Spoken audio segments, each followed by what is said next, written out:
Hello, I'm Gavin Horgan, Headmaster of Millfield School in Somerset, the largest co-educational boarding school in the UK. Welcome to the Millfield Way Podcast. Here, you'll hear from teachers, coaches and students from Millfield and Millfield Prep School.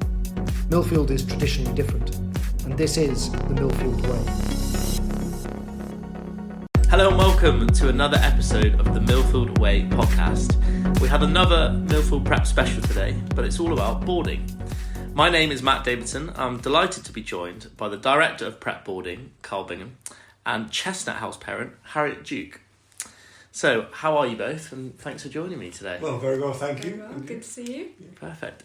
So, before we kind of get into boarding at the prep school, can I get a background kind of into each of your careers? So, Harriet, if you want to go first, so kind of where did it all start? I did a design degree at uni. I did textile design, and then came out of that and was a graphic designer. And then I retrained and became a teacher when I met my husband here at Millfield Prep. And so I decided it would work better with our lives if I retrained as a teacher. Yeah. Nice. What about you, Carl? Right, yeah. So about 15 years plus in boarding. So prior to coming to Millfield 4 years ago, I was deputy head at a girls' day school, but yearned to get back into boarding. As previous to that, I've been director of boarding in 3 other boarding schools, and prior to being in that position, housemaster in 2 other boarding schools. Okay, nice. So what do you think it was for each of you that thought you wanted to work in a school in that kind of school environment? Do you want to go first, Carl? Just the constant contact and the impact that you can have on the lives of these young people as well. It's very full on, but I think it's equally rewarding, and seeing them from dawn to dusk and being involved in all aspects of their lives, really. For me, kind of, because it wasn't my original career, I was an outdoor activities instructor, so I worked with children firsthand then, and then that gave me the kind of insight. And then when I changed my career, had kids and then retrained, and just all of those things, just working with them, the joy that they have every day and just the mundane things, and just being with them constantly. And in boarding, obviously we are with them all day, well, most of the day, and changing their lives, hopefully having an impact. Yeah, because that's the thing, it is very full on, isn't it? But obviously it's not always going to be great when you're growing up. You go through difficulties and stuff like that. And is that quite rewarding when, say, if someone's having quite a hard time and you're there to kind of help them through it and you see them come out the other side? Is that one of the perks of the job, you'd say? Yeah, definitely. I think seeing they're all individuals, and you bring them together as a house identity, absolutely. But they all have their own sort of personal Everest, their own challenges, those potholes in the road. So even just low-level organisation can be really difficult for some, and to get them to be able to sort of pack themselves off and get off to school on time is a win for some of them, as well as maybe face sort of certain challenges with academics, sport, and maybe even personal challenges in life, to see them overcome those obstacles as well. So I think it's so vast, it's really hard to sort of identify all those little challenges that go on.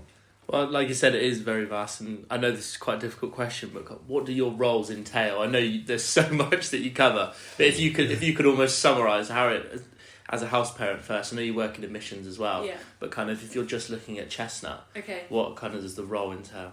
Well, so you're kind of their parent when their own parents aren't obviously here. You're their counsellor if they need help. You are sometimes their nursemaid. You are everything to them.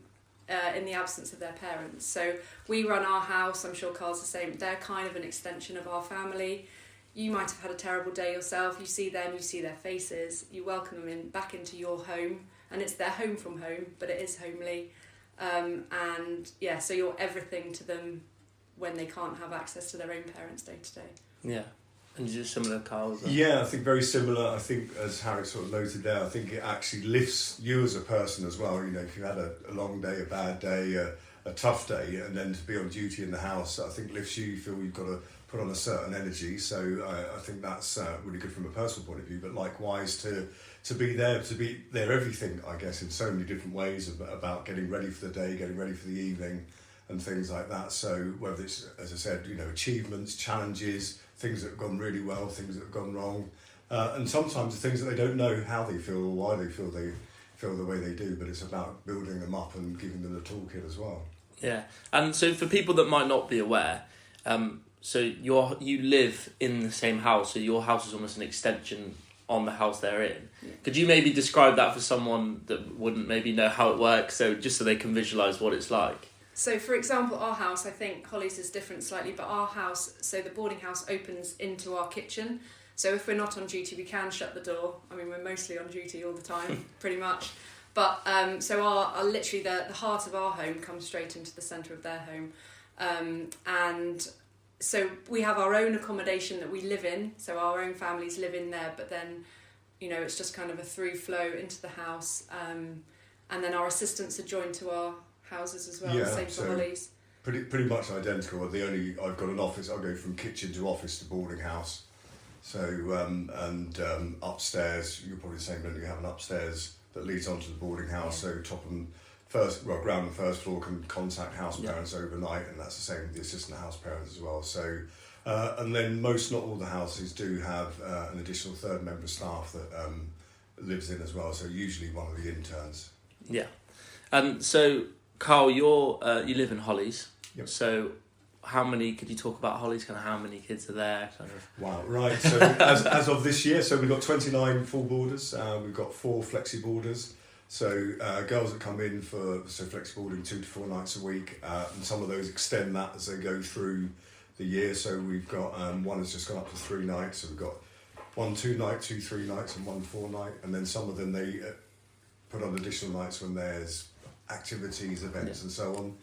And out of the 29 full boarders, probably most of those are in at the weekend. So Saturday morning school as normal, Saturday afternoon there'll be fixtures or multis, and then this is where I guess the house parents come into their own at the weekend, where you do house activities, usually film nights, fun games and things, just as a large family would try and do. And on the Sunday, we have a border Sunday programme, so the mixture of slow Sundays, lazy mornings on site, and going off on various trips around the southwest with the fun parks, theme parks, and various activities. So, so a real mix on that side, and so there's the academic side, the structured side, the routine, and also the downtime. Yeah, and it's similar.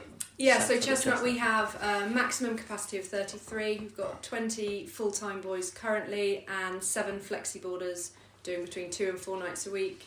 We also have a handful of occasional boarders, and that's just that kind of as and when, parents may be going away, need them to stay for 2 nights or, whatever.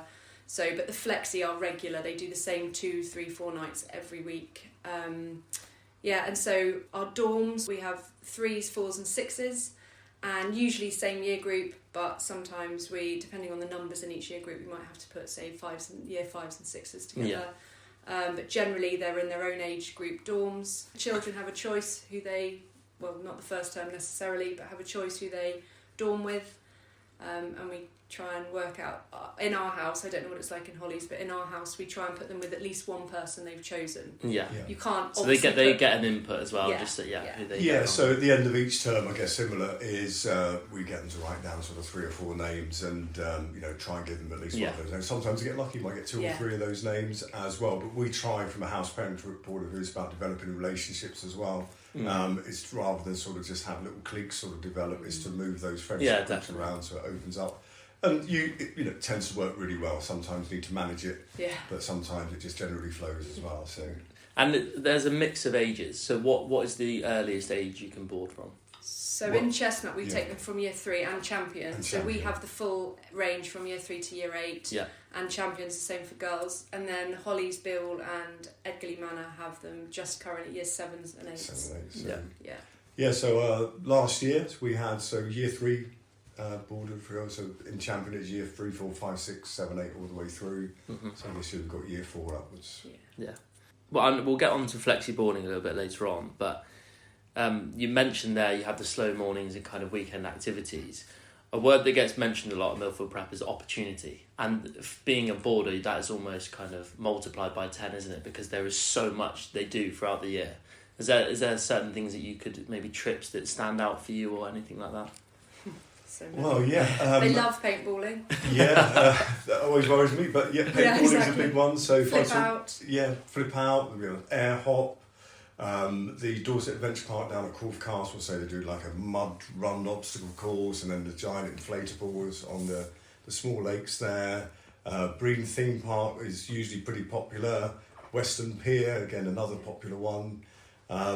Things on site they love, the things like the segways. We do the inflatable in the swimming pool. Yeah, so at the start and end of each academic year, we kind of have a fate.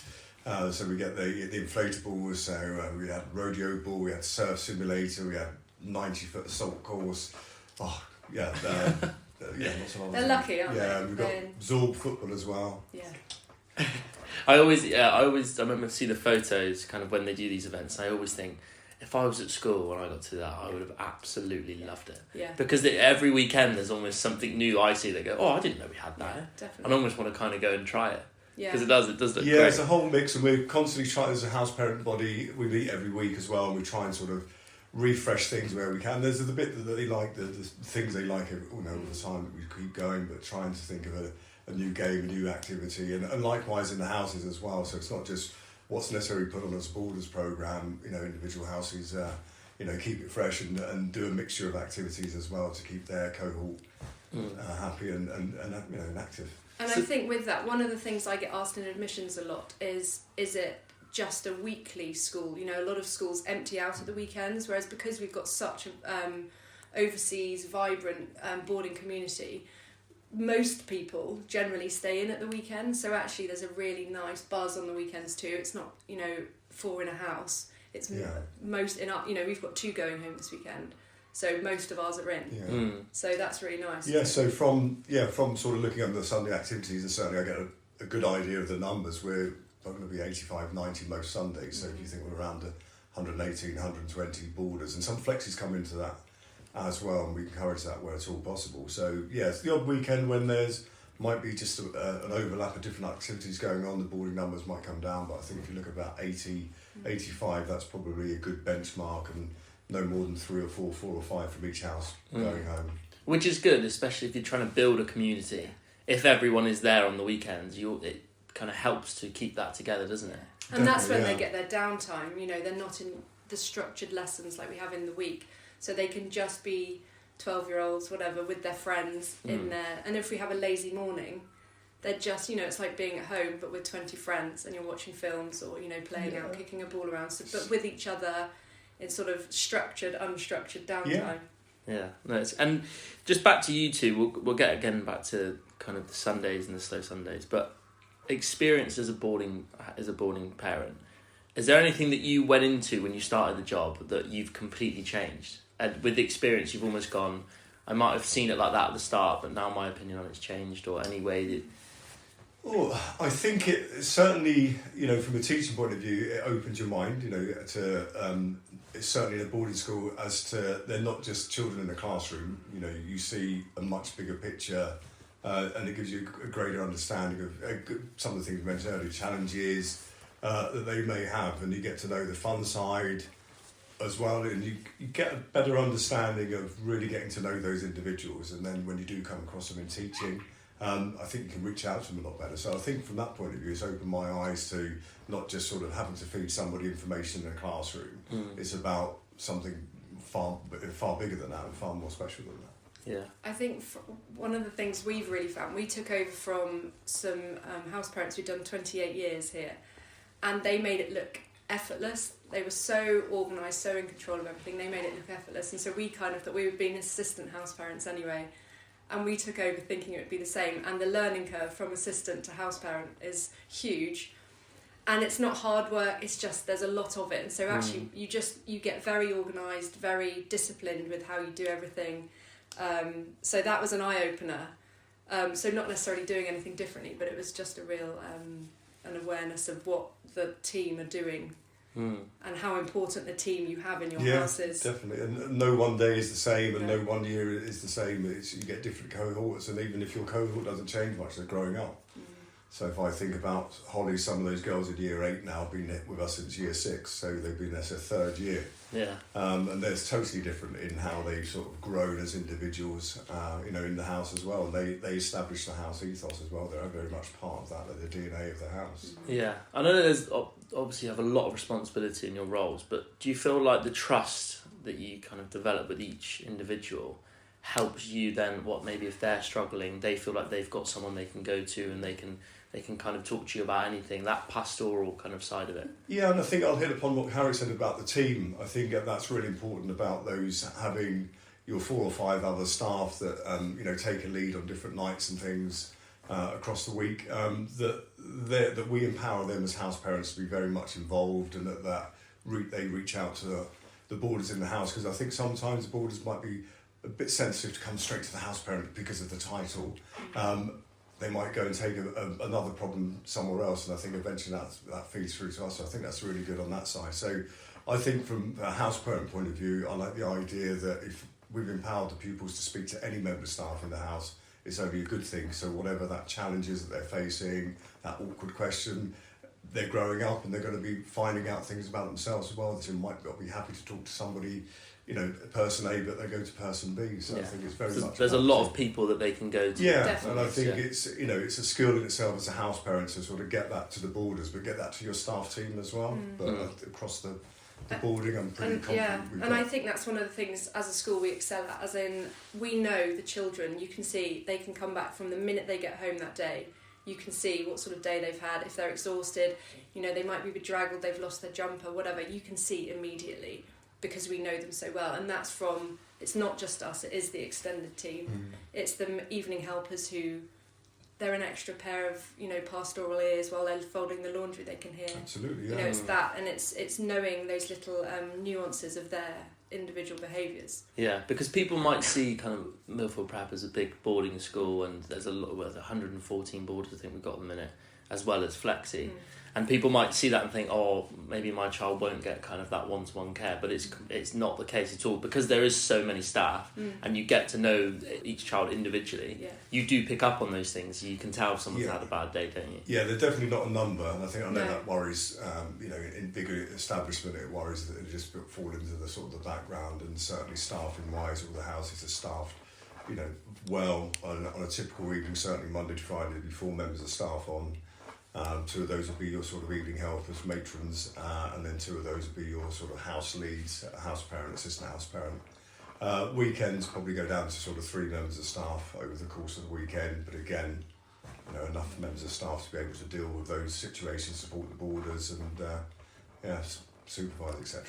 And I think with that as well, the communication between the house and school is so important, because then if it doesn't come to us but gets raised with a group tutor, for example, or the medical centre, we have a weekly pastoral meeting where we share information about children who might be, need a bit of TLC, or they're overcommitted or something. And between, again, the team, the extended team across the school, we're all in the loop about what could be going on. A lot of joined up support across the sort of the pastoral blanket. Yeah, so nothing slips through. No. Well, it was something I was going to mention later on, but it's quite a good time to. So the inspection we had recently, we got rated excellent in all areas, and something that they praised the school was the pastoral effort that's put in.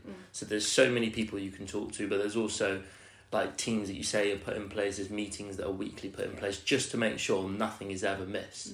And I feel like boarding plays a massive role in that. Yeah. Do you feel like you kind of contribute to that? But like you said with the meetings, do you feel like when you're doing it, like we're doing these kids kind of the right service? Yeah, definitely. I think we contributed to the excellent business, there's no doubt. Just the structures that we run to. So not only do we attend as house parents a weekly pastoral meeting, we have a weekly house parents meeting. So again, we can raise any issues, concerns, etc. that we have with pupils, and discuss sort of structures, support networks, etc. The medical centre, again, as Harriet has mentioned, that's another support structure, not just on the first aid side of things, but on the emotional side of things as well. If pupils are struggling and they're checking in, or they're seeing a pattern of visits to the medical centre over the course of the day. And I think generally we tap into each other for ideas, support and questions, be it within the house or across the houses. So there's certainly regular formal and informal, meetings where we can discuss the needs of those pupils. And there's structures that are in place at the school counsellor, and there's a lot of mental health first aiders within the school as well. So again, for staff and for pupils, as well as group tutor, heads of year and things. So there's so many layers, so much support network there, as well as we mentioned earlier, house parents, assistant house parents, evening helpers. And I do think, Millfield, the name will always be, you're a sporty school. And we are, but we're so much more. And I think the pastoral side, our well-being, the well-being curriculum, I think that's something we do, is one of our USPs. I do think we are excelling in all areas. It's strong anyway, and I think it just continues to get stronger. Each year I think we look at ways in which to support our young people, and we've got reporting systems online as well, recording systems. So we're pretty up to date with everything we need to do to make sure there's a good structure around the borders. And so just to get back to flexi boarding, so I know we're a full boarding school, and I know the head, Mr. Thornburn, kind of makes that a point that on the weekends we are full. But there is the option of flexi boarding, and it can give people, for example, if they've got a late or early morning club, they can come and spend the night. So could you maybe talk about that? Because I think it's a great kind of initiative when it was brought in. Yeah, so we do a tag team. Last year we had 18 flexi boarders at one time. Obviously, they were all in different beds. And again, they were doing between 2, 3 and 4 nights a week. And a lot of them is for the early swim wake-ups. A couple of ours live about an hour away. They're day pupils, but an hour at 5:30 to get here for 5:30. Yeah. So it means we do the legwork, we wake them up, and they're in the pool at the right time. Whereas leaving Bristol at 4:30, that's an amazing thing. There's also early tennis, riding, fencing, so it's really appealing. Yeah, as well as when you flip it the other way, the evening activities as well. Particularly when we get to the summer months, we do feel there's a little bit of an increase in the flexing, occasional boarding with the cricket fixtures, and again if they're playing a long way away on a cricket fixture and back late again. When our catchment goes to sort of the Bath, Bristol area, that's 45 minutes, an hour away for parents to pick up. And likewise, as we mentioned about some of the activities we do midweek and weekend that are appealing, it gets some people in. But also with flexi-boarding, I think lower down it's a good, if you're looking at sending your son or daughter as a boarder to the senior school, it's a good starting point, and maybe start flexi-boarding in year 4, year 5, do a couple of nights a week, and then grow that as you grow through to year 6, year 7.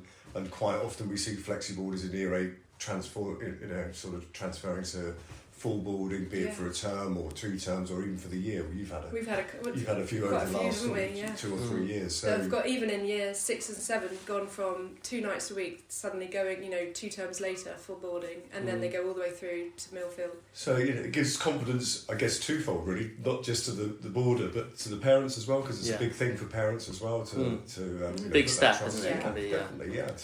But well, if people want to find out more about flexi boarding, there's obviously lots of stuff on our website. Just to move on to EXIATs as well. So we have EXIAT weekends that kind of it's brought in to get the kids kind of away from the school, because obviously they live on the school grounds. It's an option for them to go home, or for those that have got guardians in the UK, they can go to a different house.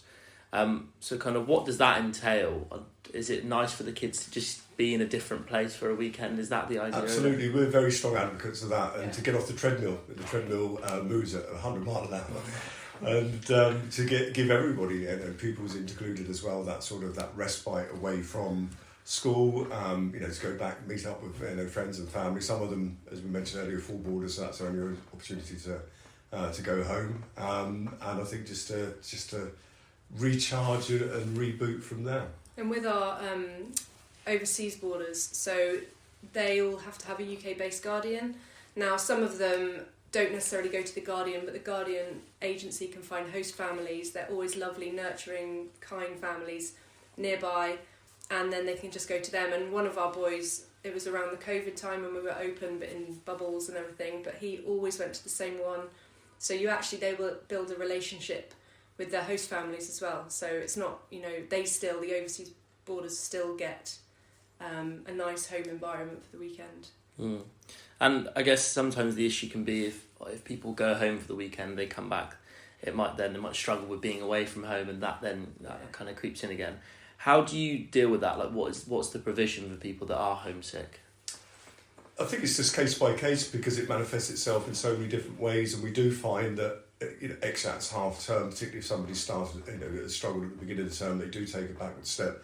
But you find as they progress through the year, they kind of fast track to down the line a bit quicker. But I think it's just nurturing. One of the things I think we're very good at is communication with parents, I think, to get their confidence as well, and talk strategies of how we're going to support that individual. So I think it's being listening and listening ear, understanding, it's encouraging, it's empowering, and sometimes it does take a little bit of time. And like I said, it manifests itself in so many different ways, and we've had it where you get the typical one, as soon as mum and dad are out the door, there's tears, there's upset, it could be an hour later.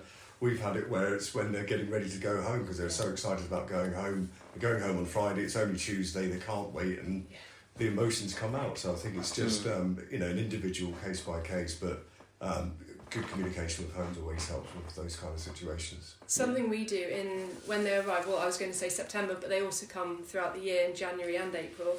We often say that they might find the first 3 weeks they feel quite settled and they're okay. Then they go for that first exeat in September and they get a glimpse of what it's like being back at home, and then they come back and the sort of first 3 weeks have gone and now it's the reality that they're at boarding school. Yeah.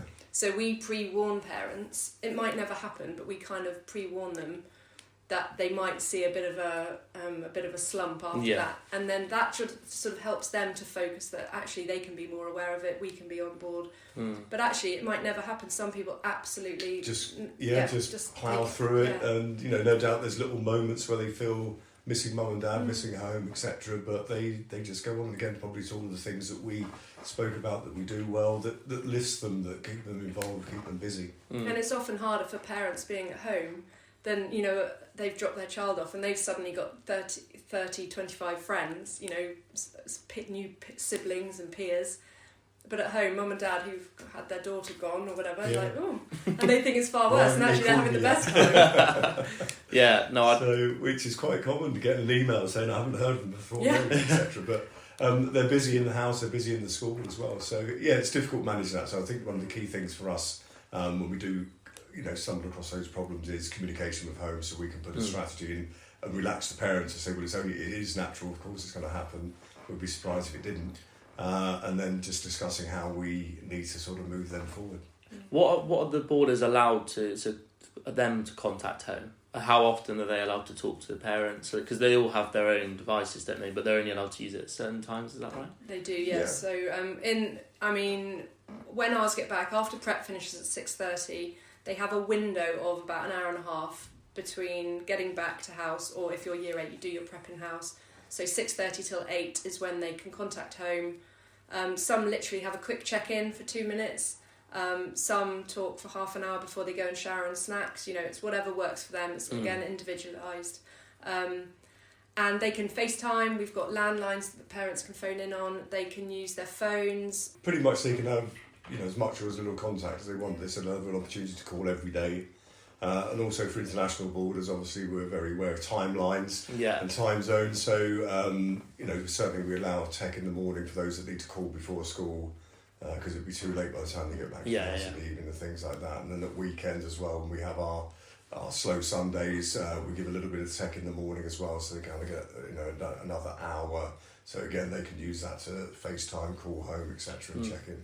But it's quite nice as well, because if they are struggling, they're almost with people that are in the same boat. It's because they're all in it together, and especially for those international boarders, there's so many different nationalities that we have at the school.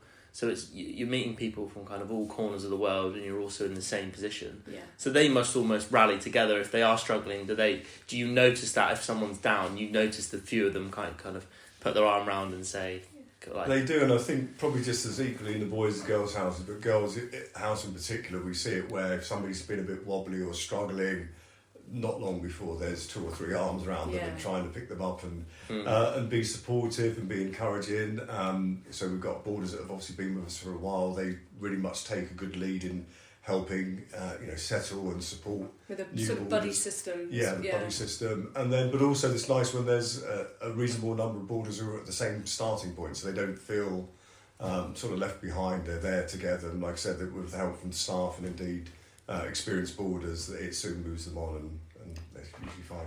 And the other thing we are aware of is if you've got, so we had one year where we had 4 Japanese boys, and so they helped each other be able to, one of them had been with us a long time, was completely fluent in English, so he helped the others translate, but then we were really mindful that they're here to learn English as well. So they help each other, they support each other in their language, but then we remind them to speak English to each other as well. And we do that with the Spanish quite a lot, so we make sure that they're learning the English well, whilst also supporting each other in their native tongue. Yeah. And that's a balance, keeping yeah. Good way to do it. So just a final few questions. This is really one I wanted to ask about success stories. So you must have so many people that kind of come through. Is there, Harriet, to start with you, so are there any success stories that stand out to you kind of? I've got a lovely one. So he joined us in year 5 as a flexi boarder. Quite introverted, struggled with his social skills, and just did a few nights a week with us, and he's now full-time. He transitioned from flexi to full-time, but he built it up slowly, did 2 nights, 3 nights, 4 nights. Then once he became a full-time, he used to go home midweek on a Wednesday just to have a break, and now he's with us full-time. He's been our head of house. He's brilliant musician, very much more confident. It's just a genuine delight to see him thriving now. So yeah. And is that's kind of what we said right at the start of the podcast. Those are the sort of things that remind you why you love your job and the reason why you're in kind of the boarding. They happen every day, every week, every month, every year. As you see those little wins, and you go through them for the good times, the bad times, the bumpy times. And it's a privilege, isn't it? Seeing them emerge and just grow every single day for however many years. And because we have them from year 3 in our house, we can see them. You said you see them even in the 3 years, but that 3, 4, 5, 6 is 7, 8. So it's and similar. I think we could sort of wax lyrical about all the things you see insofar as that sort of growth of the individual, and pupils sort of struggle with homesickness and go on to be confident boarders ready for the next step up at the senior school in year 9. Ones that started as boarding would always be at the back and not involved, now at the front and becoming heads of house and leading by example and putting themselves forward. Ones that can stand up and lead a house activity. So there's so many strands that you sort of see and so many sort of wins that you see. And so this is quite a vague question, but what are the future plans for boarding at Millfield Prep School? Is there anyone who wants to take that on? Who knows? Just to continue to grow and to thrive, I think, really. I think carry on. We always, as I said earlier on, we always sort of review, refresh what we do, because your cohort changes as well. Times change. Are we at the end of the COVID tidal wave? What is the next thing that will happen and impact on our young people's lives? But I think to review, refresh, and take things forward, really. And just before I get to the final question, there's one I've added in. So, as you're both parents, so for the people listening that are maybe thinking about boarding at Millfield, is there anything you would have wanted to know before you sent your child to boarding school? That you've got to see that the school fits your child. I think that's always important, whatever school, and also boarding as well. As much as we're advocates of boarding, you've got to make sure that it's the right time, and that's why again flexi boarding we mentioned about growing that individual. But I think it's just having an open mind and asking questions, and having those taster days, coming to those visits, going to those open days, reaching out to those experienced staff for questions and things like that. So, and I think as well that the houses are homely. They're nurturing. You're not just a name on a piece of paper. And you said right at the beginning, they're individuals. And it's knowing that they are. My friends come and see the boarding house and think it's going to be like you think about Harry, or not even Harry Potter. Sort of big empty halls with just lots of iron beds, like an old hospital or something. And they go in and go, oh, it's really homely, and they've got their pictures up and their own duvets and their pillows and their favourite teddies, and it's a home just with more people in a room. So that's the sort of message I would wish parents will know before coming, that actually it is homely. And it's a home from home. It is a home from home. I think that open mind, maybe, them as parents, if they were at boarding school, it's so much different. Yeah. If their parents were at boarding school, it's certainly so much different now. And it's ever evolving, as I mentioned earlier. We're about, reviewing, refreshing what we do, make sure all those support is there. That was interesting you said that, because so Dan Thornburn said the same thing in his podcast. He said, because he went to boarding school when he was younger, and he said kind of the way that it was done then is completely different. And it's people might have that kind of that view that it's very old school, but in reality it's completely changed, it's modernised, and the kids are really benefiting from it. Definitely. Okay, so last question, so it's a bit of a fun one. We ask it to everyone, if you could sum up Millfield Prep, so we'll do Millfield Prep boarding in 3 main takeaways, what would they be? So why don't you do one each, and then we can do one final one. I've said one of mine already, I would think. I want to say homely. Homely, okay, Yeah. I can give you that. Homely, what would you... Vibrant, definitely. Vibrant, okay, so homely, vibrant, what was the final takeaway be? I think it's really important as well with boarding, independence. Yeah, there's independence, resilience, empowerment, Community. There's so many. We've got way more than We've had 3 takeaways, we've got about 14. Yeah. But yeah, that's fine. I'm going to say homely, vibrant and community. Yeah. I quite like those 3. Mm-hmm. Yeah. Well, thank you both very much for joining me. Thank you. Thank you. I hope the listeners have enjoyed this episode of the Millfield Way podcast. If you do have any questions following kind of what has been discussed, because I know I could sit here and ask you so many more questions, please do contact us at prepadmissions@millfieldschool.com on email. Thank you very much. Thank you very much.